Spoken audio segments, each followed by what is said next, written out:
Hi guys, it's Charlotte, and today I want to talk to you about my experience at MCM Comic Con London. So my account will include the Loki panel, the autograph session with Tom Hiddleston, the autograph session with Harry McEntire, and then Ben Barnes, and finally a last-minute photo op with Tom Hiddleston. Very dramatic.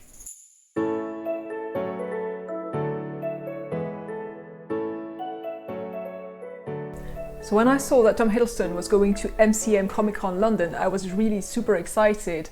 I thought I have to go because I'm not that far. I live in France. It's not so difficult to go to London. But then when I saw the prices for autographs and photo ops, I was like, I'm definitely not going. It's way too expensive. I can't pay that much for this kind of experience. So yeah, I thought long and hard about it. And I am aware, by the way, that I'm lucky that I can even have the option of thinking about it. I know that for some people it's just not affordable, these prices. But well, as it happens, I'm at a moment in my life when I do have a certain amount of money, I'm comfortable enough, so I normally wouldn't spend that much money on this kind of experience. So at first I was like, yeah, I could spend money on more important things, on things that I care about more, and then I was like, no, actually, I really want to go there. I don't think there are many things that could make me happier than going there right now. So I decided to buy the tickets. I was a bit worried because I remembered my one and only previous experience with the convention, which was Walker Stalker Con in London in 2018. And I had a pretty bad experience, to be honest. It wasn't very well organized. There were huge crowds that were left almost completely uncontrolled, and I was really scared. I had to queue for 3 hours to get inside the venue. I had taken like a regular pass because I thought the VIP and gold passes were too expensive, but then I realized that this regular pass was actually much more like a second-rate experience. So this time my idea was, if I'm going, I have to go and get a better experience, and you know, if I'm spending money to go there, paying for the train and everything, I might as well get a good experience rather than feeling like I'm shut out of everything, as I did with Walker Stalker Con, really, with my like regular pass. And you know, one of the problems with me is that I am very much into fandom, have always been, but at the same time I'm also very acutely aware of the superficiality of this kind of experience and the complete imbalance in the relationship. When you meet a celebrity, you talk to them for like 10 seconds, maybe 30 seconds. For you, they're everything, but for them, you're just one person among hundreds or thousands of people that they see at these conventions. So I am aware of that, and really what I am after at these conventions is a chance to create like a connection, even if it's a very short one. I know it's going to be a very short one. I know I'm not going to get to tell my whole life story to Ben Barnes or Tom Hiddleston, but at least just, you know, making eye contact and sharing a few moments, just a few words, and then maybe they won't remember me in a couple of hours. I don't mind, it's not a problem. So I was really thinking about whether to get an autograph or a photo op, but I remember that photo ops at the other con I had attended were just very rushed. I could hear them. I was like, hello, take the pose, snap, thank you, bye, next. So it was like 4 or 5 seconds really, and I felt, you know, it's cool for people who like to have their photos, and some people have great ideas for photos. I saw some with Tom from this convention in London, which were amazing. Some people are super creative. I'm not one of those people. What I care about is really the encounter. It's really spending a few seconds with them, just connecting with them, maybe telling them something that they might remember. So I thought getting the autograph was probably the best chance of getting this. But still, I asked beforehand because I was aware that there would be a lot of people to see Tom. So I asked MCM Comic Con on Twitter, if I pay that much for an autograph, do I at least get a few seconds to chat with the guests? Or is it just like, get your autograph and get out? And they told me, yes, you do have the chance to talk to guests, and both at photos and autographs. Then they announced lots of great guests. There was Sophia, of course, Sophia Di Martino. There was Jonathan Majors, there was Ben Barnes, who I loved. I used to have such a huge crush on him. I've always felt that not only was he gorgeous, but he also seems like a very nice person. And there were also guys from a show that I absolutely loved, The Last Kingdom. So they were not the main actors, but they were supporting roles that are quite important. So I also took an autograph for Ben Barnes and one for Harry McEntire. Day 1, the Loki panel. So the first big highlight of the event for me, since I was going just on Saturday and Sunday, was the Loki panel at 12:30 on Saturday. And I was really stressed out about this because there was no way to book a seat in advance. It was really just first come, first served. And I knew the crowds at these events were huge after seeing what it was like at Walker Stalker Con. And it said that they had maybe 4,000, 5,000 seats, which was definitely not enough for everyone. So I thought, okay, I really hope I can get a seat. I would be so disappointed if I can't. But everyone is going to be there for Loki, and probably a lot of people are going to want a seat in that room. So what we did is we went at 9. I was on my own, but I met a friend from Twitter, Alexia, and we decided to go directly to the auditorium. I was kind of panicking when I saw the huge number of people who were going through the doors, and I thought, wow, if all these people are going to the auditorium directly to get a seat, we'll never get in. But actually I was wrong. We went in directly and there were still lots of great seats. The best ones were already taken, but we got a seat on row 3, very close to the stage, so we had a great view on the chairs, the empty chairs, because for 3 hours we were just staring at empty chairs. So there was an American guy who was there to try and keep us occupied with games and songs, and it was a lot of fun, actually. It was really cool. And we were all super excited because Tom was coming and Sophia was coming and Jonathan Majors as well, so we were all very, very happy to be there. And then of course Jonathan Majors, Sophia Di Martino and Tom Hiddleston arrived and everyone went mad. They were a bit late because the venue was so long, they had to walk all the way back from the autograph area. And it probably took them quite a long time, so we started about 15 minutes late. So we were really ready to welcome them when they came, and they were lovely. Jonathan Majors was really cool, really nice, wearing this very cute Miss Minutes cap, which I thought was very funny. Sophia looked amazing. Tom was his usual self. He looked great, and he was wearing his navy blue jumper, so we're back to the blue jumper now, apparently. I really enjoy watching him when he's listening to the other guests as they speak. He's got this lovely habit of staring at the other person while they talk, but not in a way that's creepy, just like in a way to signify that he's listening to them very intently. So yeah, it was an amazing time, 45 minutes just staring at them like an idiot. I was very pleased to see that Jonathan Majors and Sophia Di Martino were apparently really enjoying their first Comic-Con. For them it was a new experience, and she seemed a bit overwhelmed by all the attention and love, but I'm so glad that she enjoyed it, because she had, a few haters online who were very mean to her, so I thought it was very important that she could feel the love, and apparently she really did, so I was very pleased by this. The only slight disappointment for me with the panel was the questions.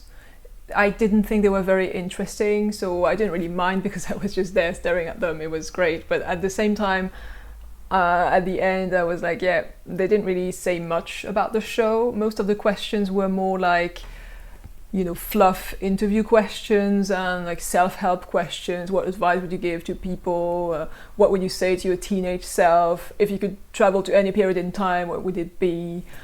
So they didn't really talk about the show that much. They gave you a few anecdotes at the beginning, which were quite fun, but then I was expecting, as time went by, it was quite a long session. It was 45 minutes, so I thought they would get deeper into the themes of the show, into characterization, and they did not. Sophia's answer to what she would say to her teenage self was actually very cute. We had this great sequence when she asked them about season 2, which of course they could say nothing about, but then Tom pretended to say things, but he dropped the mic so no one could hear what he was saying, and then the other two actually continued the same game, so that was funny.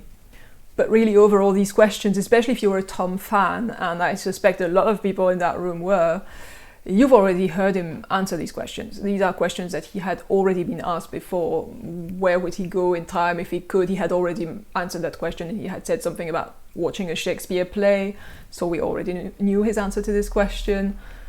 He had already given advice to aspiring actors, the whole beyond time, take your audition seriously. He did a lot of great panels with the Screen Actors Guild and other places where it was basically all about giving advice to aspiring actors. So I'm not sure these were the most interesting questions to ask in the Loki panel. And I attended the Shadow and Bone panel later on with Ben Barnes and Freddie Carter, and some of the questions were exactly the same. So it just shows that they were not tailored to address the specific shows. There were some questions about the shows themselves, but not many questions. But in the end, I don't know, maybe they did that on purpose because they felt they were catering to a wider audience and not just hardcore fans of the show like me, or people who love to analyze things to death. So maybe it was just a choice, and maybe they were right. Maybe the majority of the audience didn't really care to explore the themes in great detail, but I would have liked more of that personally. Still, obviously, I enjoyed the panel because I was just gawking at them for 45 minutes like an idiot, and I had them sitting right in front of me, and it was great. The Tom Hiddleston autograph session. So then in the afternoon I saw a couple of other things. I went to see the Shadow and Bone panel, and so I had my autograph session with Tom scheduled at 4:30 p.m. and really they had given us some very, very precise time slots. It says start queuing at 4:15, you get your autograph at 4:30, and the whole point was to avoid long queues, which I thought was a great idea because I remembered that experience at Walker's Talker Con of queuing 3 hours to get Melissa McBride's autograph. So I thought, well, if it can, spare me this kind of ordeal of queuing for 3 hours and also missing the whole convention while I'm queuing because I can't do anything else, that would be really cool. So great idea. Except that they were not actually implementing it. So we waited very dutifully for the time that was written on our tickets. Then we got in, and then we realized there was a huge crowd already, and that they were not actually checking the times, so anyone could just enter with any ticket for any time. So I don't really understand why they set up this whole system, which was a great idea, and then just gave up on implementing it. It defeated the whole purpose. So Tom was sitting in a booth that was hidden from view by a number of black screens, and people would get in and then get their autograph and then get out. So Alexia actually came with me because she had an autograph scheduled for 4:40, I think, so like 10 minutes after me. So since they were not even checking the times, we just went in together. And we also met a really nice guy, a young man who was cosplaying Captain America, and he had this shield, and he was trying to get as many Marvel actors as he could to sign his shield. So we chatted a little because we ended up queuing for 1 hour and 30 minutes. The queue was really, really long. And as I watched people queuing, I was thinking, there is no way I'm going to get any time with Tom individually. It's going to be impossible. I was trying to calculate in my head, and I was thinking, if he really spends, let's say 1 minute or even 30 seconds with each of these persons who are queuing, he's going to be there all night. It's not possible. There are too many people there. And it was the end of the day as well, so I felt like maybe they had lost control of the schedule. I don't know, but I was getting worried that it would be exactly what I didn't want, which was like very, very quick, just shuffling people through, get your autograph, get out, thank you. So I was getting a bit stressed out. And that's actually more or less what happened once we got there. We were given pictures. Actually, I got myself a very pretty picture of Loki, which I didn't use because I wanted him to sign my shirt, but I was afraid, I didn't know if he could do that, if the pens were the right kind of pens, and maybe he couldn't do that, so I took a picture just in case, and now I have a free picture, so that's nice.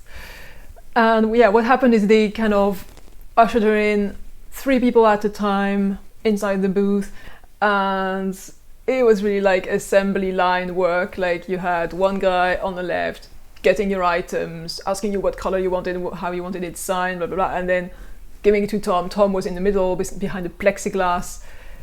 And then on the right, you had the security guy who was waiting, just checking if you were not taking too much time, and then just, signifying very clearly that you had to go. So it was all very stressful for me. I'm already very intimidated when I meet stars that I really like. So for me, it was kind of difficult. It was intimidating. And so I was kind of staring at Tom, but I could not really take in what was going on. And Alexia tried to get in a few words, and he was like, yeah, thank you very much. But the security guard was already getting impatient. He was like, come on, just move on. So I was even more stressed out because I could see that he was already annoyed So I was like, okay. And then Tom took my t-shirt and he was struggling with it. It was actually not easy to sign. Like, he kind of he started by drawing the T, the line for the T, and it went like a dotted line, and I could see him, it was like, oops. And then he tried very, very carefully to fix that and to do a very pretty autograph. And it was actually very, very nice. I'm going to show it to you on my t-shirt. You see, you can still see where the line was a bit broken, but he fixed it very nicely. So he really took great care to give me a beautiful autograph, but at the same time, because he was so focused on this, he barely made eye contact with me, and even when I said hi, he was just like focused on signing. And then, you know, I think maybe he looked up once and that was it, and I just didn't know how to talk to him. He looked exhausted as well after a whole day of doing this. I understand that it must be very exhausting, so I didn't really feel like, you know, imposing a conversation on him. And there was a security guard, and there was also the guy on the left who was already pushing the Captain America shield into Tom's face when I was still there. So I was like, okay. So I was just ushered out, and then I was like, okay, what just happened? I just didn't take any of this in, and I was actually very disappointed. So I'm sorry if it feels like it's a bit like a spoiled brat, you know, like I'm a bit spoiled to say that, but really I had asked beforehand and I was hoping to get at least a few moments with him, and instead I got this very stressful environment with people everywhere and, you know, putting pressure on me to go fast. And Tom was lovely. It wasn't his fault. He was just trying to do his best to sign as many things as he could, and when people talked to him like Alexia did, he was like, thank you very much. He was very nice. But for me, who is easily intimidated in those contexts, it was just very, very intimidating. And then I was really sad because I felt like, you know, I paid that much money and then I completely blew it. I was not able to insist and be like, no, I wanted to say a few words to him, and I just said nothing and just like, okay. And you know, I was pretty annoyed at MCM because I had asked them and they had told me that it was okay to talk to guests. And I knew I could not expect a long time with Tom, but at least a few seconds. And very clearly the policy was that there was no talking. Like, as soon as you try to talk more than like 3 words, the security people would get impatient. So it was clearly not what they had told me when they said, yes, you can talk to guests. Well, no, you can't. The policy was clearly to prevent people from talking to Tom because there was no time, because they had sold so many tickets. And really, I think that was the problem. They overbooked the session. They sold a lot of tickets, too many tickets to provide another experience, to provide like a real meet and greet, even a very short one. And really, this is not a criticism of Tom at all. I know very well how kind he is and how generous he is with his time. And he looked really exhausted. And I think, you know, it can't be a very satisfying experience for him either to be like signing these autographs very quickly and barely talking to people. So I don't know how the cost is broken down. I don't know who sets the cost, where the money goes, if they sold too many tickets to make a lot of money, or maybe it was also because they wanted everyone to be able to get an autograph, all the people who could pay at least and who wanted to pay for an autograph. So it could also be for that reason. But then they should have told me so. I can understand that very well. There are too many people. He's a superstar. The demand is too high. There is no way you can have even 30 seconds to talk to him because it needs to be quick. If they had just told me that, I would have been like, okay, I understand. Maybe I wouldn't have paid for the autograph. Maybe I would still have paid, but I would have prepared mentally for this kind of experience and be like, okay, that's what I'm getting. And also maybe there's another thing that I thought about, which is that maybe it was just us. Maybe it was that time on Saturday afternoon at the end of the day. Maybe they had lost control of the schedule throughout the day and we were the ones who were rushed. I'm not sure if the people who went in the morning maybe, or on the the Sunday afternoon, which was quieter, maybe these people got a better experience. Maybe it was not as rushed. Maybe they were stressing out because they saw the queue that was still very long and the venue was supposed to close at 7 and these people had all paid for autographs. So it could be that it was just a schedule problem, and next time I will make sure to go in the morning when he's still rested and not as pressured maybe. Day 2. Meeting Harry McEntire. So in theory, on day 2, I was not supposed to see Tom. There was no panel. The panel was on Saturday, and he was doing autographs and photo ops, but he was hidden from view. So I thought, it's a bit frustrating. He's going to be right there, but I won't see him. So I had booked 2 autographs, one with Harry McEntire and one with Ben Barnes. And I started the morning with Harry McEntire, and it was lovely.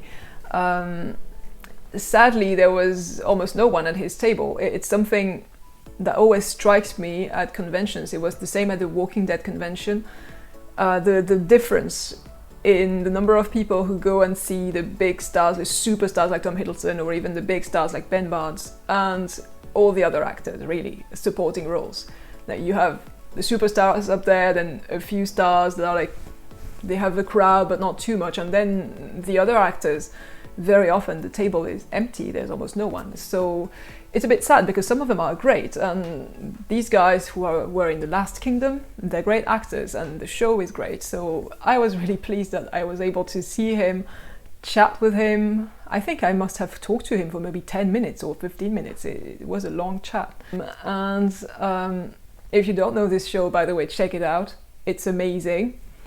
And he plays a villain. He's a kind of petulant young prince. He's petty. He's like a very difficult role, but he's the kind of villain that you like to hate. And also, I think he was a bit surprised when I told him that I had seen him in this amazing musical called Spring Awakening. So I didn't actually see him live. I saw some videos on YouTube that were probably illegal videos actually, but unfortunately this cast was never recorded. And it's amazing. It was the London cast in 2010, 10 years ago. And this was a cast of young actors, many of whom have become famous since then. There was Naren Barnard that I love. He's one of my favorite actors. There was Iwan Rheon of Game of Thrones, Ramsay Bolton. Yes, he was in a musical and he sang very well. And there was Harry McEntire, who went on to be in The Last Kingdom, and there was also Jamie Blackley, who also went on to be in The Last Kingdom. So this was an amazing cast, and I think he was surprised when I told him I had seen him in that. He was very young, but he had a great voice, and I told him that, and I asked him if he would be more musicals and so on. So it was a lovely, lovely moment. Meeting Ben Barnes. And then I went to see Ben Barnes. And that was one of the highlights of my convention, really, because there was a crowd, but it was a much smaller crowd than with Tom Hiddleston, so it was more quiet and really was completely different. Ben Barnes, he was also in a closed-off area, like a booth that was hidden from view. But when you got inside first, they let you go on your own. When I entered the booth, it was just me and Ben Barnes, and of course there was the security guy, but he was kind of, on the side. He was just making sure I wasn't doing anything illegal or dangerous, but he was not really, I couldn't feel his presence too much. He was there just making sure everything was okay. But then I could chat with Ben Barnes, and I really love Ben Barnes. He was one of my great actor crushes when I was younger. I've seen a lot of his works, and it was great to see him in person. And he was just as lovely as I thought he would be. He was adorable. He chatted with me for, I don't know, maybe 5-10 minutes. It was a long chat. Maybe 10 minutes, a bit more, maybe 5, I don't know. He made me feel very comfortable, even though usually I'm quite intimidated, but I wasn't in this context because of the way he talked to me and because there was no one else in the booth. And I complimented him on many things, and in particular his singing, because he has released a number of songs. He released them very recently, and during the panel he was talking about how nervous he was about this and how it was a very personal thing compared to playing parts that were written by other people, when you write your own songs and you sing them and it's really just you. And so I felt he would probably be happy to hear compliments on this. So I told him, because I really believed that he had an amazing singing voice, that he was very versatile as well. I mean, I had heard him in Jackie and Ryan, where he sings country music with an American accent, and he did Easy Virtue, which was like 30s jazz music, like old-fashioned jazz, and he was perfect in that. And then in Killing Bono, he sang songs that were like U2, fake U2 songs, and again it was a very different type of music, and his voice was amazing. So I told him all that, and he was actually embarrassed. I still can't believe this, but I made Ben Barnes blush with my compliments. He was like, "Oh no, stop, I can't take it anymore, this is too kind." So I was like, okay, you are intimidated by me. Like, it was just amazing. And he was lovely. I told him I loved Dorian Gray, but there was no photo of Dorian Gray, so he said, okay, but I will find you a quote. So he started looking for a quote on his phone, a quote from the book by Oscar Wilde, and then he found one and showed it to me and was like, do you like this one? Oh, it's a bit long, yeah, maybe we should find another one. So then he went looked for another one, and then he made me this beautiful autograph, personalized with a quote that says, "Some things are more precious because they don't last long," which was actually very relevant to the situation, because we had this chat that was, well, quite long considering the situation, but quite short in reality. And I suppose he probably won't remember me in a couple of days or maybe even a couple of hours, but at least it was lovely. I was happy that I was able to kind of touch him in a way with my compliments, and he was just as adorable as I thought he would be. And I'm sure Tom Hiddleston would have been just as adorable if he had been given the same kind of time, but Ben really took the time. I mean, he also had quite a big crowd. He took the time to talk to everyone. He could probably have just spoken to me for like 2 minutes or 1 minute. So I really, really appreciated that. And if any Ben Barnes fans are watching this, I really recommend meeting him at a convention before he becomes too famous. Maybe in a few years it will be the same as Tom Hiddleston and he will be mobbed by like hundreds, thousands of people. But for now, it's still manageable. He's very popular, but not too popular to the point that you can't meet him anymore. And there was just one more anecdote about Ben Barnes and Harry McEntire that I thought was really cute. It is that they had met apparently in the morning before, just before the autograph sessions, and each of them talked about the other in very nice terms. Like when I went to see Harry, he asked me, "Who else are you seeing today?" And I said, "I'm seeing Ben Barnes." And he was like, "Oh, he's a great guy. I met him backstage earlier today. He's lovely." And I was like, "Yeah, he has this reputation." And then when I saw Ben Barnes and he saw I had a picture, I had this one, the Harry McEntire one, because I had just gone to his signing session. So he asked me, "Who else did you see before me?" And I said, "Well, Harry McEntire." And he was like, "Oh, really? He's a great guy. I met him backstage earlier. He's really cool." And I said, "Yeah, I know. He told me the same thing about you, actually." So I thought that was lovely. Like the fact that these two guys, they were actually gushing about one another and like, "Oh, he's such a great guy." And this is so wholesome and so lovely. So yeah, that was a great experience to talk to these two guys. I was very happy that I had eventually decided to buy 2 extra autographs with Ben and Harry, because it was amazing. The last minute photo op with Tom Hiddleston. So there's actually one more thing I have to talk about, and it was the last minute photo op we decided to get with Tom Hiddleston. So on Sunday we were around, me and Alexia, and we could see the crowds waiting to see Tom, and it was kind of frustrating. And the crowd was also quite small compared to the one we had seen on Saturday. So we were thinking, well, we should have got that autograph for today and not yesterday. But the problem was we couldn't get another autograph. First, the cost was a problem, of course. It was very expensive. I had already hesitated getting 1, so 2 for me was just way too expensive. And also I couldn't stay that long. I had to leave to get my train and to be back in France to be able to work on Monday morning. So I couldn't stay in the afternoon, and he was doing the autographs in the afternoon. All he was doing in the morning were photo ops. But eventually I just thought we have to have another shot at this, and because the experience we had was not very good and it was a bit sad. And so I felt, well, we're here, I've already spent that much money.